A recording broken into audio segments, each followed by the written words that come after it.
Hello, my beautiful friends. I am Laurel, Bleadon-Maffei with Illuminating Souls, welcoming you to this episode of Sleepy Bedtime Blessings, a podcast designed to help you rest, relax, and fall asleep, all while deepening in your connection with your beautiful team of angels who love you so. If we're meeting for the first time, I am an angelic practitioner, a spiritual teacher, and an encourager of souls. I love that I'm in a line of work where I get to make up my own job title. If you got to make up your own job title, what would it be? You can go and get your own business cards printed with any job title you want. I mean, you can't say President of the United States, but if you wanted to be a steward of magic, a manager of delight, you could get a business card printed up with your own beautiful, vibrant job title that describes your authentic essence. So I get to be an angelic practitioner and a spiritual teacher. And because that just didn't feel like that conveyed the true magic of what I do, I added an encourager of souls. Because truly, that is what I do. I encourage you. I help you remember who you are as a divine being in human form. It is so easy in this realm to forget who we are and to believe the broken mirrors and the not enoughness and our to-do lists. But the truth is you are magical and you are wonderful, and the angels and I are here to encourage you. I also should put in here somewhere that you can visit me at my website, illuminatingsouls.com, and you can sign up for my mailing list, and you will always be in the know about my upcoming classes, my offerings, how to schedule angel readings. And so, illuminatingsouls.com, that's all you need to know. And I will keep you posted on all the fun stuff I've got going on. I'm just getting ready to announce a class for October, and it's going to be a lovely one. And if you want to know what it is, make sure you're on my mailing list. I'm not being cagey here, just so you know. It's a sleep podcast, and I don't necessarily like to use this space to do any sort of deep marketing. I feel like that's at cross purposes. But I do feel comfortable saying, visit my website when you're in the headspace to do it. When you're ready, I'm here.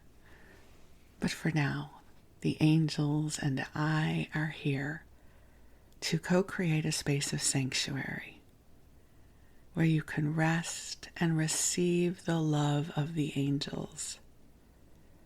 Those of you who are regular listeners know that I typically record these episodes in the early morning, and it is early morning. The sun has yet to come up because the days are getting shorter. We're entering fall. And I love that it's dark out. By the time I finish this episode, the sun will be up in its full glory, but for now it's still dark. And so I send you the quiet and the stillness of this moment. I send you that sweet, beautiful invitation to allow your body to relax as best it can and to receive. That in this moment, you need not figure anything out. You don't need to have your answers. It's enough that you put it into the light. Just put it into the light. There's this beautiful David Wilcox song. He's a singer-songwriter that I love. And the song is Hold It Up to the Light. And it speaks about when we're in that place of uncertainty, when it feels like our life is at stake and we don't know what to do or where to go. And he sings, just hold it up to the light. When I was still in my muggle job, my corporate job, and I was so unhappy and I didn't know what to do to heal my life or to heal myself. I remember I would drive to and from the office, and when that song would play, I would just cry. I'm like, God, I'm holding it all up to the light, my whole life, everything, because I don't know what to do. I don't know my answers. I don't know my solutions. But I can't do this life this way anymore. And listen, if this were a fictional story, I would say, and then the angels came to me and gave me my solution and everything was better. But that, of course, isn't how life works. That's not what happened. But I will say over the course of the next few years, I would live my way into my answers. And that is a theme of one of my favorite Rilke quotes about living the question. And if we will live the question, we will find at some point, God willing, we have lived our way into our answers. I'm having an experience like that right now that I'm going to save for story time. So if you want to get to that part, you can fast forward. I'll have the time for story time in the show notes. But for now, let's spend a little bit more time with the angels. Because I don't know about you, but I always appreciate the opportunity to shed the layers that have somehow accumulated during the day. I actually listened to one of my own episodes last night to help me go to sleep. And I needed the time with the angels. I'm with them all the time, but as Earth Girl Laurel, I need time with them too. So I invite you to take a nice deep breath in and let it out. And one of the idiosyncrasies of the rhythm of how I do this work, you will often notice that I'll say, take a nice deep breath in. And I do not always invite you to release your breath, but I hope you know that that's inferred. That if I invite you to breathe in, that you can use your own intuitive judgment about when to exhale, or just let your autonomous nervous system take care of the out breath. But the in breath, that breath in, is the real invitation. Because if you focus on your in breath for that moment, the mind can still and become present. Even if you're unaware of it, it happens. And it allows your angels to come more closely to you and infuse you with love. So let's go ahead and take that nice deep breath in. And you just release the breath whenever you are guided to do so. But don't try holding it for 5 minutes or anything like that. We're not that kind of podcast. Just let it go. Just allow the breath to leave your body as well. And just trust and notice how the next breath comes in. You don't even have to think about it. Life is here for you. God is here for you. Love, say it with me, is here for you. So I'm going to call the angels in. They're already here, but I love the ritual of sharing them with you. So beautiful angels on high, I am so profoundly grateful for this opportunity to come together with you in this moment, to shine love upon our beloveds listening to this message. And angels, I ask that you infuse this broadcast with waves of love, gentleness, compassion, and understanding. And I ask for your assistance for each one of us in living our questions, finding our way into our divine guidance, deeper grace, healing, and light.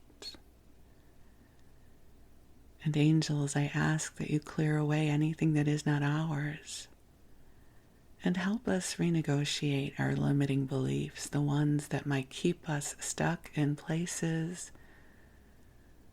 that are too small for us, that no longer serve our highest and best good.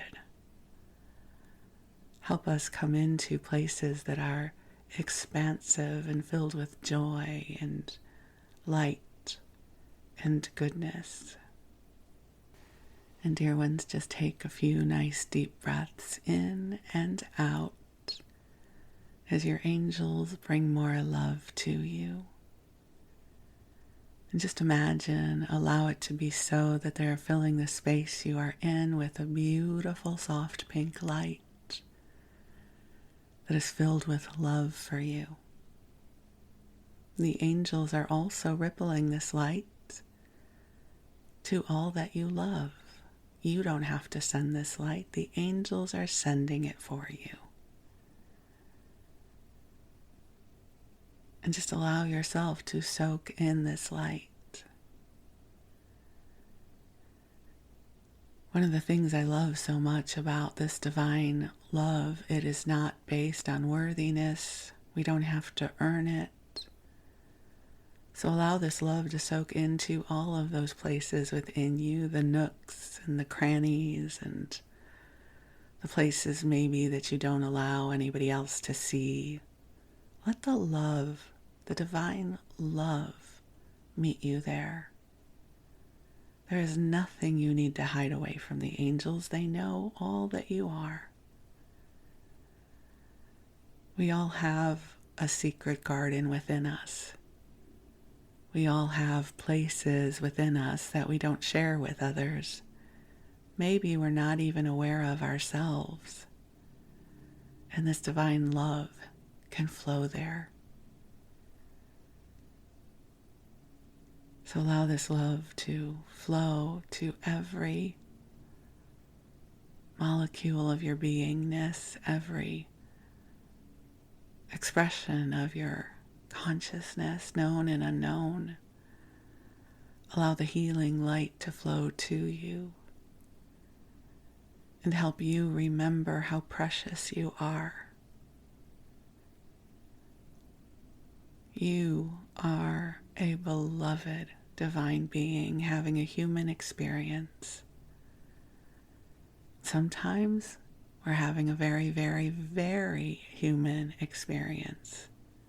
I'm not sure what is going on with the planets right now, but what I can share with you is many people I know are in the thick of things. Make of that what you will. It's not an easy time right now. And it seems as if we are being asked to navigate through some choppy waters. It doesn't mean it's all bad. I'm actually navigating some lovely choppy waters, if that could be a metaphor that works. There's a lot of movement happening right now. I was just contemplating of the lovely movement I am experiencing. And I feel like I have been still for so long. It is so interesting to me that this movement is taking place. But I'll share with you more about that in story time. It's nothing major or big, just different. So just breathe and allow your angels to be with you. And if you have prayers or intentions that you wish to place into the light, that you want to hold up to the light, you can do so in your heart, and your angels and God will receive your prayers and amplify them. Our prayers are powerful because it opens a portal for love to flow in and for shifts and healing to come.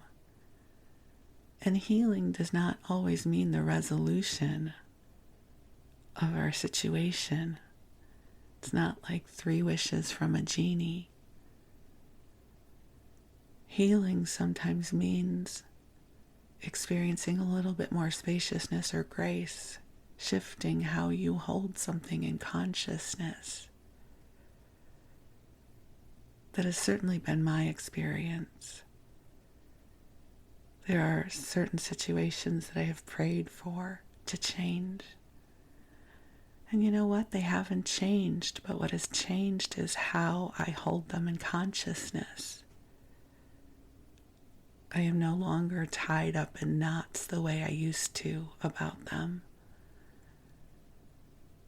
I have found my way into deeper surrender, understanding, compassion, spaciousness. These are still tender places in my heart, but I feel like I can meet the tenderness and light and deep compassion. You know, something we don't talk enough about is self-compassion. I think for many of us it is easier to have compassion for others than it is for ourselves. And I think I've learned to have much more compassion for those places inside,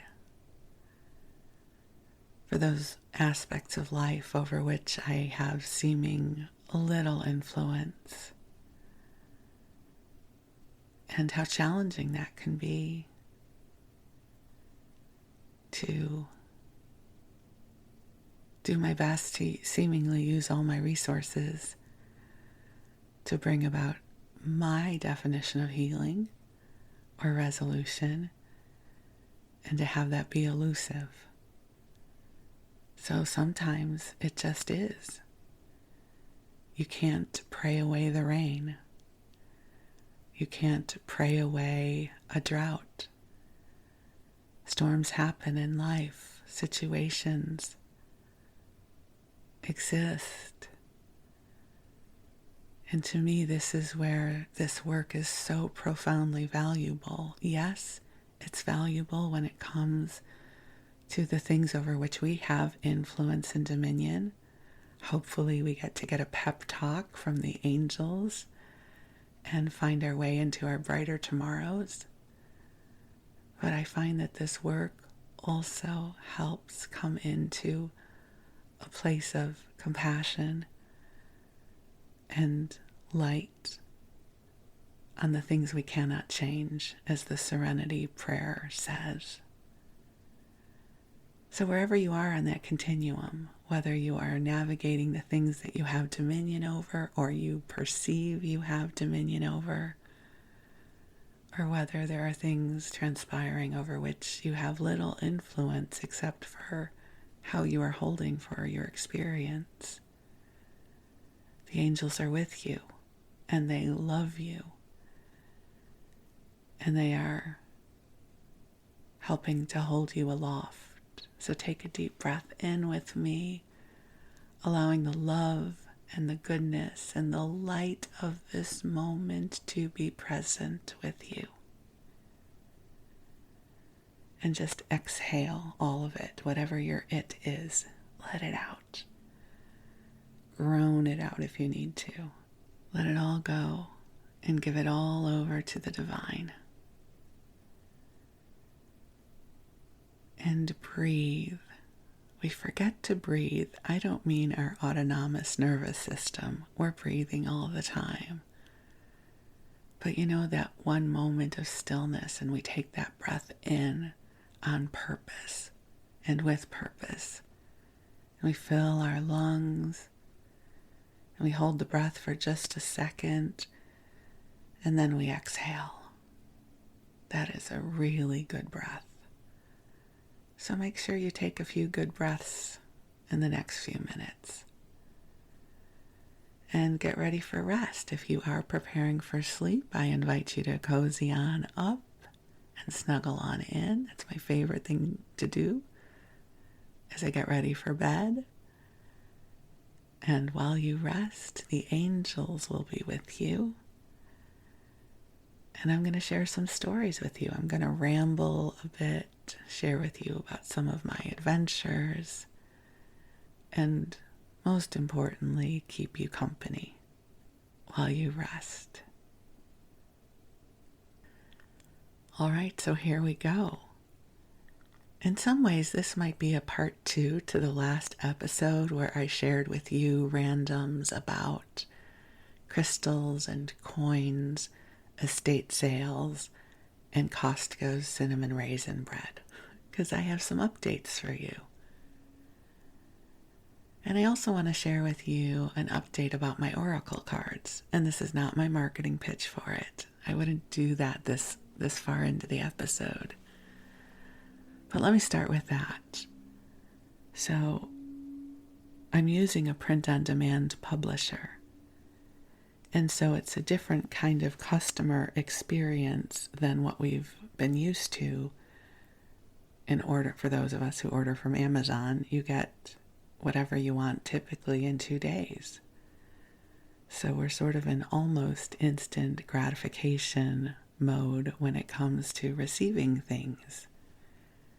But with this print-on-demand publisher, there's about a 3-week turnaround from the time the order is placed to when it arrives at your doorstep. And so I've been sharing that with people as part of the ordering process so people aren't disappointed. So I announced my deck to my list at the beginning of September, and this past week people have started receiving the cards. And so I've been receiving such lovely messages by email and to text, on social media, and it's wonderful. And the part that I want to reflect to you, I share with you not from a place of false humility, but because I think it's something that many of us experience. It has felt, I need to find the right adjective for this. I want to say uncomfortable, but that sounds shadow-based, and I don't mean it to be. But I am one of those people that it is so much easier for me to celebrate others and encourage others than it is for me to receive the love and the support from people. Now, that sounds so weird. I don't mean to make it sound like I can't do that at all, but just in the context of these cards, this is a new offering for me. You know, if people are enjoying my classes, I have been teaching for 18 years, and I don't want to say I'm used to that, but that part of me can receive. I enjoy that. I love it when someone tells me how much they've enjoyed my class. There's no part of me that is uncomfortable with that exchange. With the cards, it's so interesting. It's almost like it resides in a different part of my consciousness that hasn't yet been touched by this. Because as I'm receiving these messages, it almost feels like the molecules are too big, like I need to take an extra breath to receive the love, the enthusiasm I'm receiving from people. And I'm fascinated in observing my own process. Like there's this part of me that just wants to give the requisite, oh, thank you. Like, thanks. But that's not how I want to show up. I want to really receive because I have created this oracle deck that is filled with the angel's energy, with you know, my 18 years of this work of love, of wisdom, and my intention is that it's something that will touch the hearts of others. So when it touches someone else's heart, I want to be present in that experience. I don't want to just give the requisite, thanks so much. I want to be present. So it's interesting because if someone takes one of my classes and they give me wonderful feedback that they have loved the class and it has made a difference for them, I am able to be fully present in that exchange of energy because their experience of the class has much more to do with them than it does with me. It doesn't mean I'm not a good teacher. I know that I'm a good teacher. I don't mean that to sound egoic. I just know that that's in my wheelhouse. I'm a good facilitator. I have that gift. But when someone has had a really amazing experience in a class or with soul mentoring,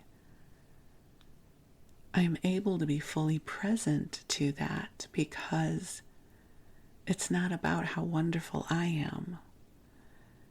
It really has to do with their own expansion and their healing, and that I get to be in the room and I get to help facilitate that space for them to have that experience.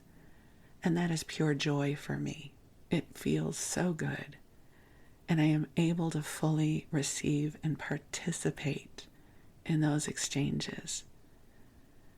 The oracle cards are in like almost a different part of my spectrum of consciousness. That as someone is loving the cards and loving the readings, it's harder for me to take that in. It's not that I don't think the cards are magical. I love using my own cards. I'm using them for all my readings now. And I'm delighted. And I can't believe that something like that came out of me. I mean, I can, but it's like, wow.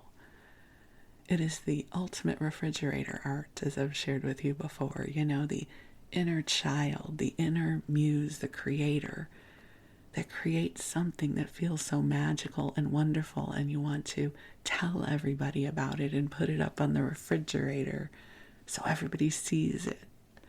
That is how I feel about the cards. So it's almost as if when I receive the positive feedback, it's speaking to that part of me. Yes? That wants everybody to come and look at my artwork on my refrigerator and tell me how beautiful it is. And for some reason, that feels more vulnerable. It dwells in a different part of my heart than if someone says this angel session was really meaningful for me. Because I think that's awesome. That's God. That's the angels. That's you. And somehow the angel deck, it feels like it's more me, not in an egoic way. It sits a little different. So thank you for the beautiful feedback, and thank you to those of you who've ordered the deck. And my hope is that this deck will support you on your journey because it is exquisite and the messages are beautiful, and I'm so glad to share it with you. And I appreciate that it is inviting me into an expansion of my comfort zone. So I'm going to take a deep breath in on that one and release, which brings me to this energy I'm talking about, that I was talking about in the first segment, that it's bringing a lot of change. There's a lot of movement in this energy. And I'm a big one for prayer. And oftentimes when I am saying a prayer during one of my classes, I always open a class with a prayer. I invite my participants to take a moment and put their prayers and intentions into the light, because I believe wherever two or more are gathered in the name of the divine, magic happens. Love happens. God happens. So earlier this year, my husband Wes and I just felt like we were just a little stuck, maybe is the wrong word, but maybe still, quiet. We both were working hard and we were tired, and Wes has a traditional job, and he would come home at the end of the day and just feel kind of wrung out, and I saw it in him, and we just didn't have energy for much of anything and didn't want to do much. We've been sort of very sedentary in life for several years now. And I remember as I would invite my students, my circles, to put their prayers into the light, I would put mine, which is help me bring more joy and lightness of spirit for Wes. Bring him love, bring him healing, because we can pray for other people, right? And also bring that for me too. It's not that anything was broken in our lives or that we were sad or depressed. I just was craving some enthusiasm, right? That delight that happens. So what's so interesting is it's not as if something happened the next day, because that's not how this works. It's a progression.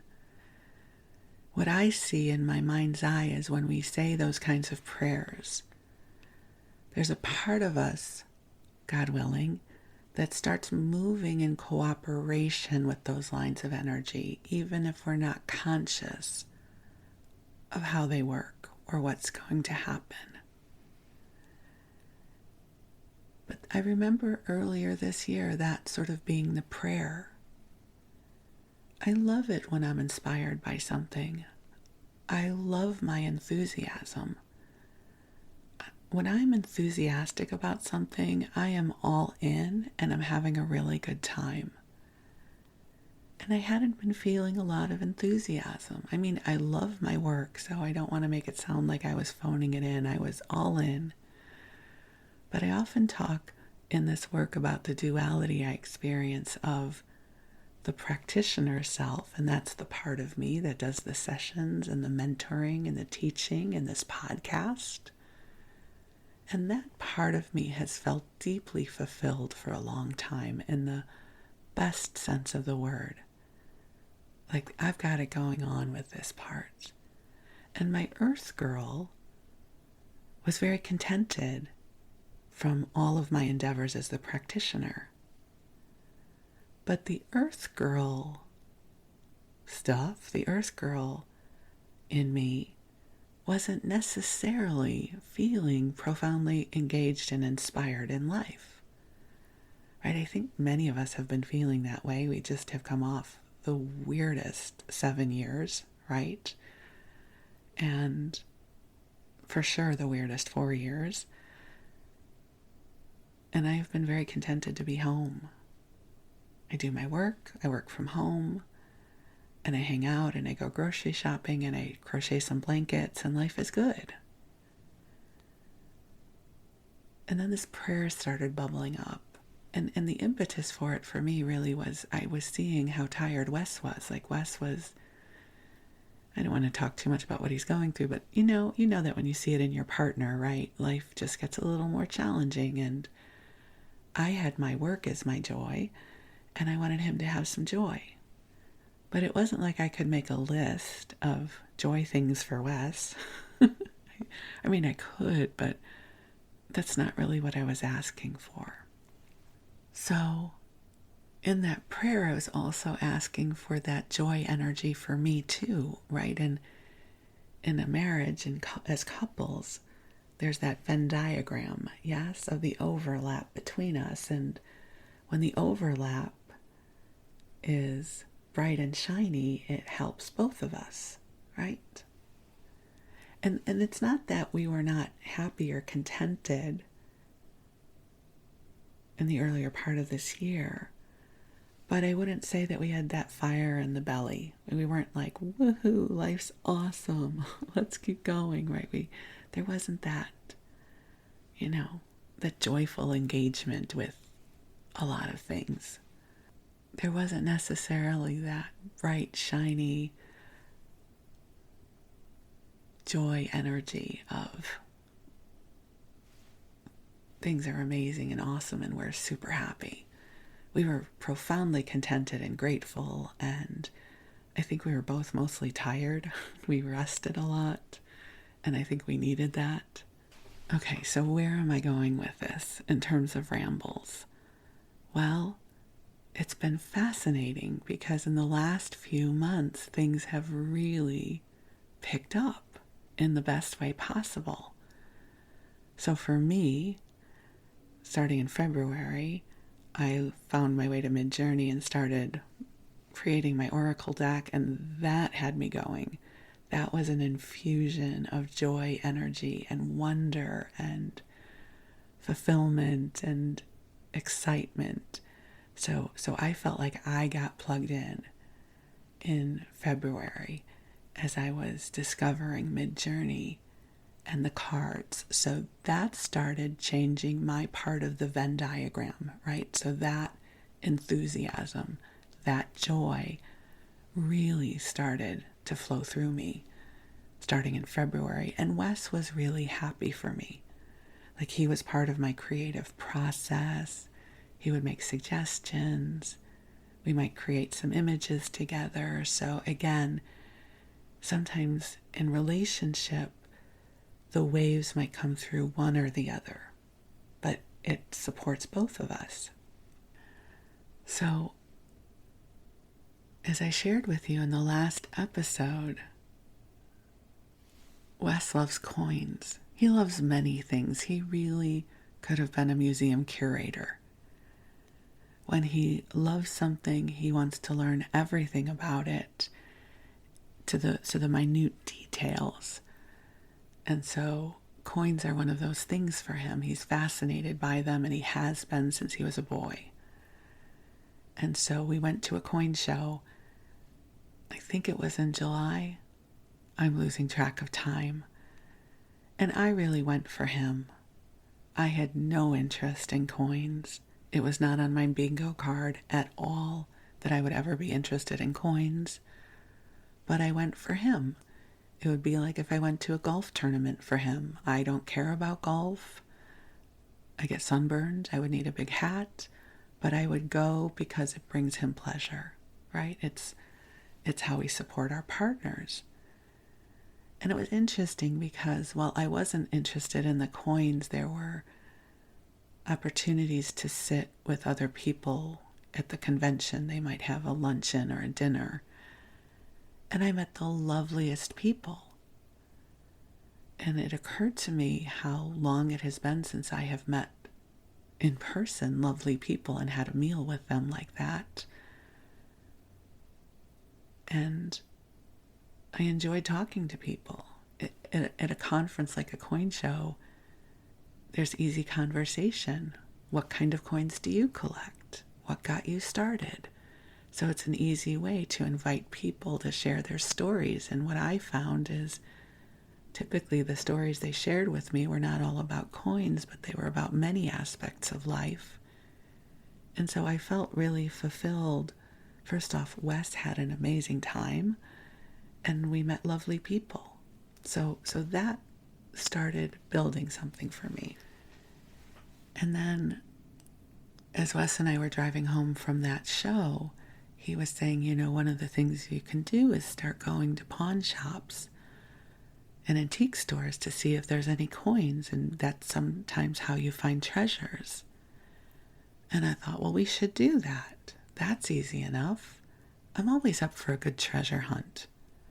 Like, I love treasure hunting. That's so fun. And so maybe about a week or two later, I don't remember exactly when, I said to Wes, why don't you just take the afternoon off and we'll go to some of the places around here? I said, we're not really taking big vacations. We're not big vacation people, and he doesn't take much time off of work. I said, so just take an afternoon and we'll go. And so we did, and I shared this in the last episode. We went to a local pawn shop and said, do you have any coins? And they brought out these 3 silver piece dollars that were beautiful. They're very common, but a part of me sparked in that moment because I thought these coins were beautiful and they were substantial.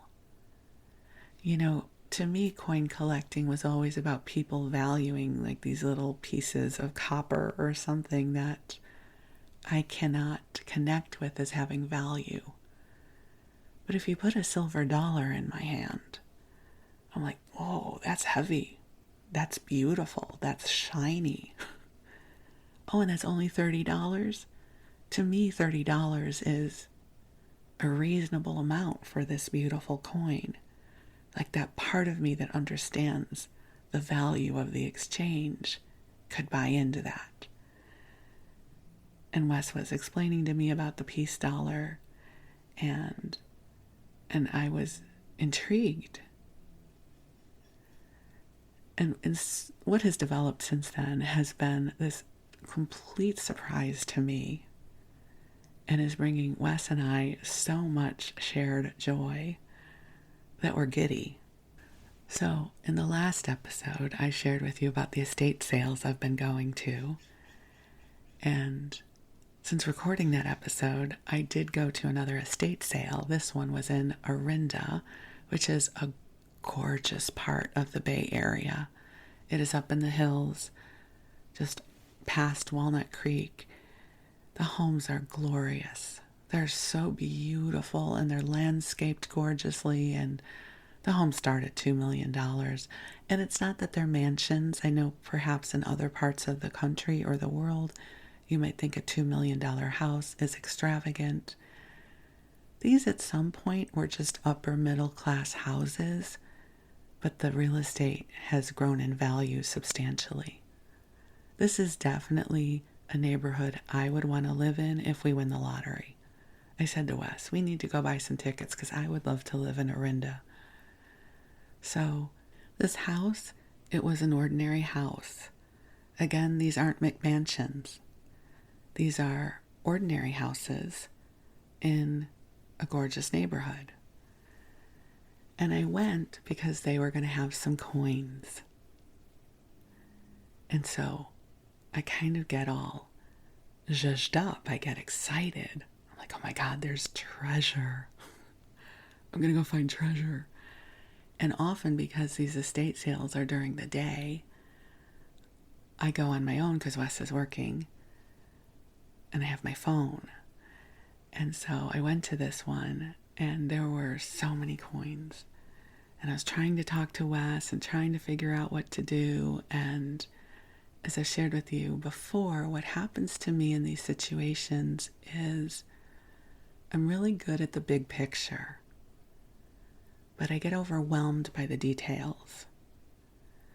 So I was having trouble discerning the details. I don't mean that trouble sounds like really heavy, but I guess I would just say discerning the details isn't my gift, whereas for Wes, that is his gift. And so I did find a few treasures there that I was delighted by, as was Wes. And then I left. It's like I took in everything I could. I found a few nice treasures and then came home. But what happens is I then stew on it. Like, oh my God, did I really find all the treasures? Did I leave any treasures behind? What if I didn't see everything? And this curiosity in me begins working me. And I said to Wes, should I go back the next day? He didn't really think I needed to, and he's always right, but I was now in this heightened state of curiosity, like, what did I miss? So I wound up going back the next day, and I did not find the kind of treasures I found in day one, because day one I was really in my heightened state of treasure seeking. Day two, I just wanted to make sure I didn't leave anything behind, but I still got some stuff, which was not the A-team treasures. This was maybe the B-team, C-team. So I probably could have stayed home that day, but I had to go back and double check. But I did get a very cute hat, which was not on the shopping list, but estate sales have cute hats. And so I got a cute hat and a book and an old piece of Tupperware for $7. See, I really go all in at these estate sales. I don't want you to think that, I'm buying gold. I'm buying $7 packages of hats and Tupperware and books and a few coins here and there. But I did go back the second day. And here's why I'm telling you this story. Because there was a coin show this weekend. Not a big coin show, a local coin show, but a big enough coin show. And Wes and I knew we were going, and we were so excited about it. And so we went on Saturday.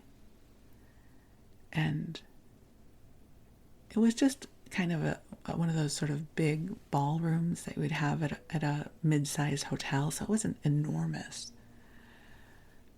But we surveyed all the tables, and perhaps I can describe to you what a coin show is like, because maybe you've never been to one, because I hadn't been to one before a few months ago. So there's tables, and there are coins, of course. So some of the less valuable coins are placed in notebooks. So you could sit down and maybe flip through old foreign coins or old Morgan dollars and pick out the ones that you think are interesting or beautiful. And then the more valuable coins are typically in cases. And so you go and you talk to the coin dealers and you can see what they have and you pick out the things you're interested in. And it's a lot to take in. So again, coming back to where I get overwhelmed because I'm seeing the big picture and Wes sees all the details. So we went through all the different vendors. We were having the best time. I want to share with you, I'll share with you some of the treasures I got. So at one of the vendors, he had a basket with modern dollar coins in them. So not the Morgans and the peace dollars, the Eisenhower dollars, Susan B. Anthony, Sacagawea. And you could get 5 for $8. This is right in my budget. Like, this is great. $8. Awesome. And so I picked up, I think it was 3 Eisenhower dollars and 2 Sacagaweas. I love the Sacagawea dollars. And the Sacagawea dollars, I think, were uncirculated, so that meant they were really bright and beautiful. And I handed over my $8. I'm very excited about my purchase. Wes has more expensive taste than I do, so we also got some other things. But that was the part that I was super excited about, as well as some of the other stuff we got. And we spent really as much time as we could there, as much as we could take in. And then we left, and we felt like this had been a good day. And we had wristbands on. They give you wristbands, like if you're going to a rave or something. These were coin show wristbands. And so I go to snip that off, and Wes says, don't throw it out, because maybe we'll go back tomorrow, which had not even been on my radar. It was an 1.5-hour drive there and then back again in heavy traffic. And I was like, well, why would we go back? He says, let's just see. And he's right about everything. I've shared that with you before. And I was like, okay, but we have plans tomorrow. We have to be home by noon. And so we got up early in the morning. We started talking about the things we wanted to go back and look at again. And I was like, well, then I guess we should go. And then he's like, well, I don't know. But I need to share with you one of my favorite oracle techniques for the moments of indecision. I said, here's what we're going to do. We're going to flip a coin, the angelic coin toss. And heads we go, tails we stay. We don't go. I said, so flip a coin. We'll ask the angels to bless it. So he flips the coin. It's heads. You knew that already, right? Because otherwise I wouldn't be telling you this story. So Wes and I get up at ungodly early o'clock to drive back 1.5 hours to this show. And already I'm thinking of the things that I wanted. I was like, I want more Eisenhower dollars. And just so you know, they're only like $1.50 a piece, and I can also buy them at my local coin shop, but the treasure hunter in me, that's what I was going to look for. And then there were these really cool, like die-cut Christmas cards and birthday cards. There were only 3 or 4 of them. and it had an Eisenhower dollar and a penny in it. These were from 1972, so these were old. And they were asking $3 for them, and I thought they were cool. And Wes and I had both looked at them, but we moved on to something else. And then Wes was really happy with the quality of the Sacagawea dollars I had gotten. So I was like, let's get more Sacagawea dollars. So we go back a second time. It's like Black Friday to me. I'm like, open, open, open. I need to shop. And sure enough, I made a really good deal. I got 16 Eisenhower dollars and a really beautiful uncirculated Kennedy $50 for $30. Woo, awesome deal. And then I purchased, I have to start saying different language because I'm like, I'm going to take it, I'm going to get it, and I know I need to pay for these things, of course, which I do. And then the place where I got the Sacagawea dollars, I purchased, I don't know how many, but more of the Sacagawea dollars, and I found a few more of the Eisenhowers, and the lovely man sold that all to me for $10, so I was happy. And then back over where those cool Christmas birthday cards were, he had sold the other Christmas cards, but there was one left and 3 of the birthday card ones. So he sold me 4 of those for $10. I don't know why my inner child is so happy with these exchanges. I just feel like I'm rich. I guess it's the part of me that used to go to Home Goods and get a cool coffee mug for $10 and be super excited by it. But now I have actual money, and maybe I pay a little more for the money, but I'm so happy. And Wes and I were just, the whole ride home, both days, we're talking about how happy we were and how much fun we were having, and that we're doing something together that we're excited about, that we're happy, that's available to us. We're not go on vacation kind of people.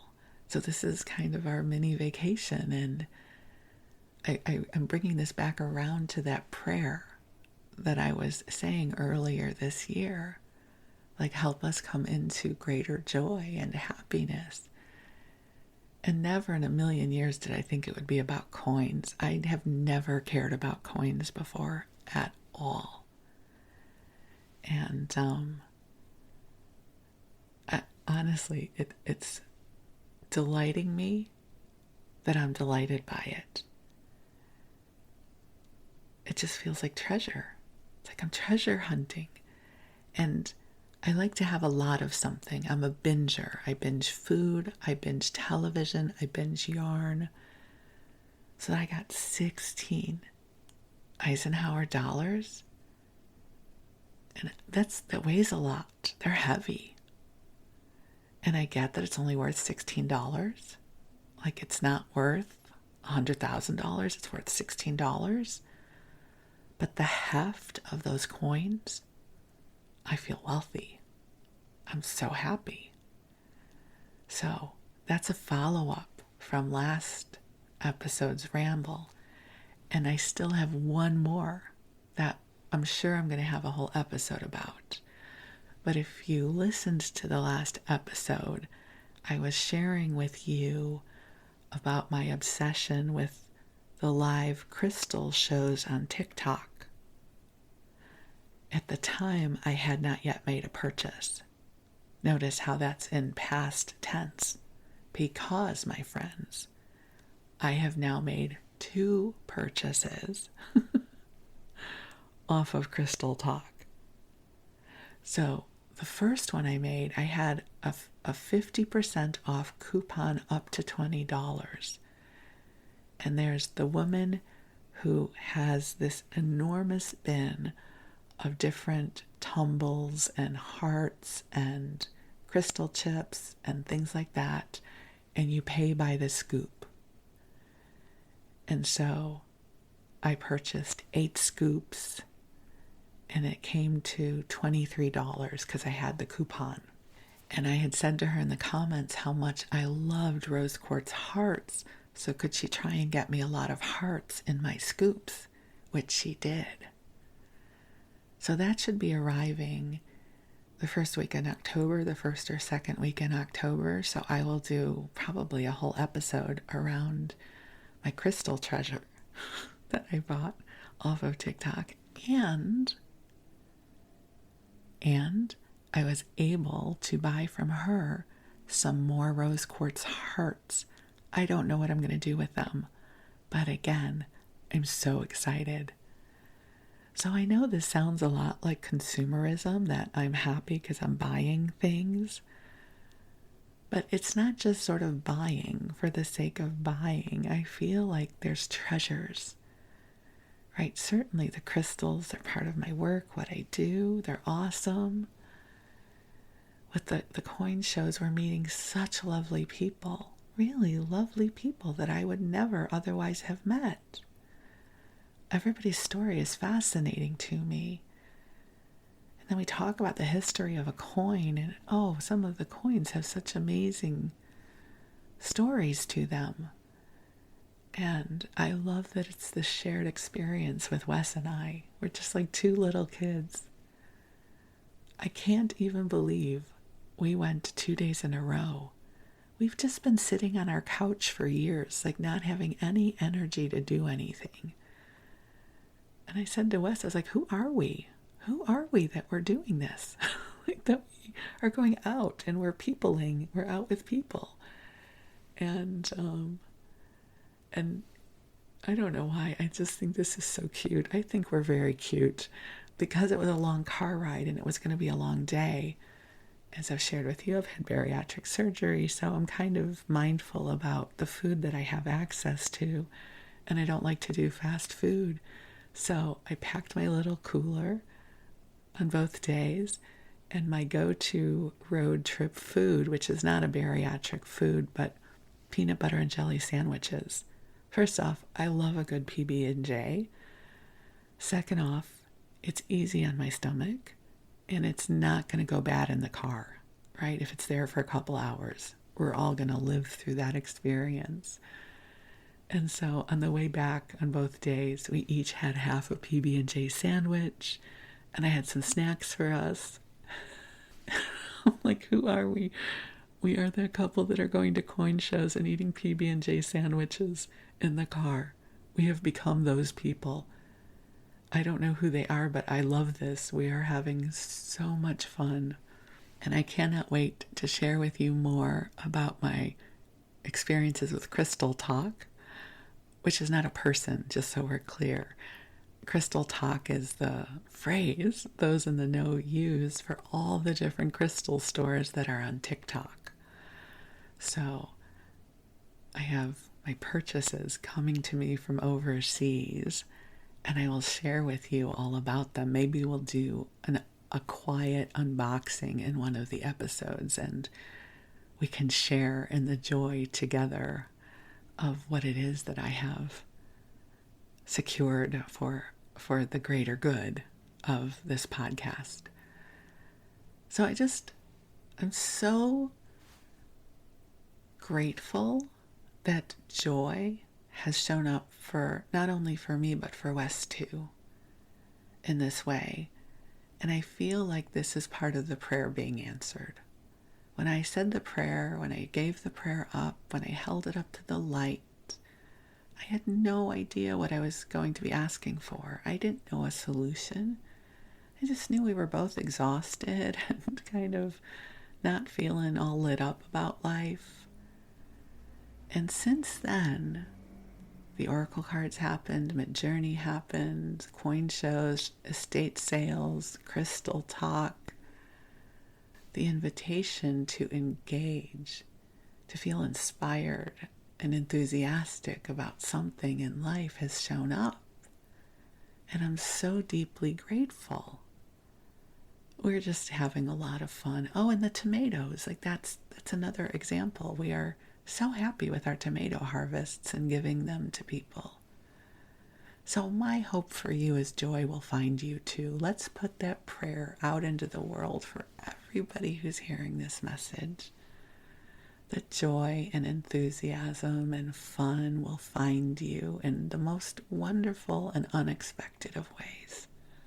You don't have to know what that is right now, because God and the angels know. So thank you for letting me share more of my rambles with you. I do promise you an upcoming episode when the crystals arrive. I will share with you what I received. And in the meanwhile, I wish you the sweetest of dreams. I am deeply grateful for you, and I look forward to connecting again soon. I love you, and thank you for being you. You're awesome.